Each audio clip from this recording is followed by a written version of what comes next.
Ô, Biratã, sobrou para você agora. Opa! Como é que você se sentia antes do tratamento? Bem, eu vim de uma grave crise do Covid, onde eu fiquei 20 dias em coma. 20 dias em 20 coma. dias em coma? Em coma. Foram 49 internados, 20 dias em coma. E aí, eu primeiro fui buscar o tratamento no cannabis, porque eu fiquei muito perdido no aspecto psicológico, né? Obviamente, busquei uma terapia, mas não me sentia seguro. Rony, o meu background é desde fã do Rony, a comandante-geral da Polícia Militar do Rio de Janeiro. Então você imagina uma pessoa que teve uma vida ativa, então, ficar sentindo uma coisa que eu nunca tinha sentido, que era medo. Então a minha ansiedade, eu entrando na depressão, a ajuda da terapia foi muito forte, mas eu fui buscar justamente por saber de alguns tratamentos feitos, de alguns sucessos feitos para pessoas que estavam em crise depressiva. Então e além de algumas dores musculares que vieram após a crise do Covid.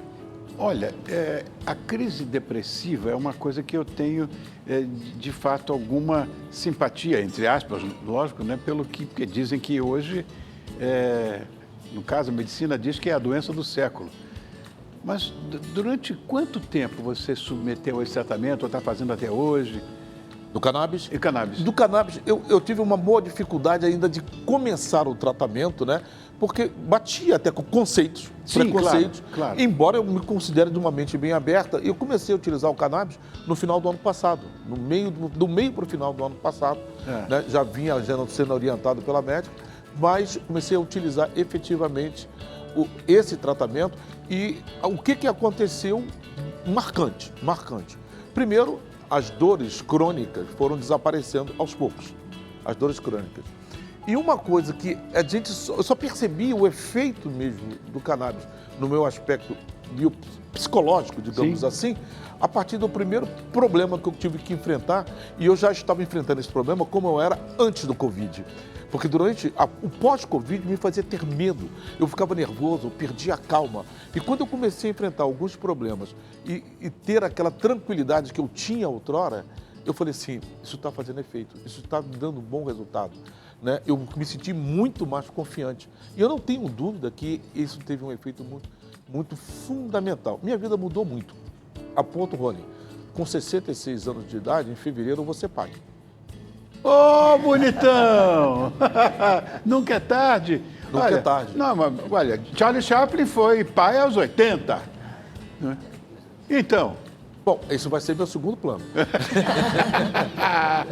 Você falou que a sua qualidade de vida melhorou. Mas eu não sei como a gente pode medir isso, né? Mas tem uma bobagem que falam muito para mim. De 1 a 10, melhorou quanto? Eu diria que pós-Covid, 10. Pós-Covid, 10. Eu diria sim. Por quê? Porque eu estava perdendo a confiança em mim, perdendo a confiança na vida. Isso impactou. Eu não posso comparar com antes do Covid. Eu era uma outra pessoa. Né? Então, eu tive que me recuperar e voltar. Eu voltei à minha atividade laborativa com energia, estou trabalhando. Eu trabalho em 3 lugares com a idade que eu tenho. Eu sou gerente de compliance de uma OS, trabalho em saúde, onde a gente está discutindo, inclusive, porque os profissionais convencionais de saúde não conhecem o tratamento e, às vezes, eles fazem o tratamento, a gente faz gestão de serviço público, né, de saúde pública, e chega um paciente para ele que faz uso do cannabis. E ele não sabe se continua a administrar ou se como fazer. Então, essa OS está se preocupando em capacitar o seu profissional no entendimento. Não que ele seja um administrador de cannabis medicinal, mas que ele possa pelo menos entender. Então, hoje eu trabalho, dou aula na faculdade, na Cândido Mendes, sou gerente de compliance, faço minhas consultorias. Então, eu levo uma vida ativa realmente, que eu estava pensando em desistir, porque eu já não estava tendo muita força assim, psicológica, muita vontade de produzir e estava me retraindo na minha produtividade. Isso para mim foi muito importante. Está explicada a sua retórica. Pô, Biratã fala como parece que está fazendo televisão todo dia. É porque é professor, está acostumado com isso. Paula, você estava conversando comigo no início, né, que você tem uma amiga, parece, que o filho tinha convulsões monumentais, né? E essa coisa passou a... tem essa história. Tem também uma questão de autistas, né? Que eu até queria perguntar para a doutora também. Tem gente mandando mensagem que o cachorro toma para ansiedade, também faz uso das gotinhas. E eu queria saber isso, doutora, se nesses casos de autismo, tem estudos já, ou só estudos clínicos, você tem receitado? Como é que tem sido a resposta para isso? Porque hoje em dia, cada vez mais a gente tem tido esse diagnóstico de autismo, né, desse espectro autismo. Exato, a gente vê um aumento na procura nos tratamentos para o autismo. A gente tem respostas positivas, apesar de não termos evidências conclusivas do uso dos canabinoides para essa condição. A gente vê melhoras nas estereotipias, que são os movimentos repetidos. A gente também vê algo positivo na seletividade alimentar. Algumas vezes esses pacientes têm dificuldade de se alimentar, ou mesmo roupa, têxtil, mudança de ambiente, agressividade, inquietude. A gente vê que tem o potencial, sim. A gente tem um estudo de Israel do professor Rafael Mishulam com 188 pacientes, onde a gente vê que 25% desses pacientes tiveram algo que se chama ganho de função.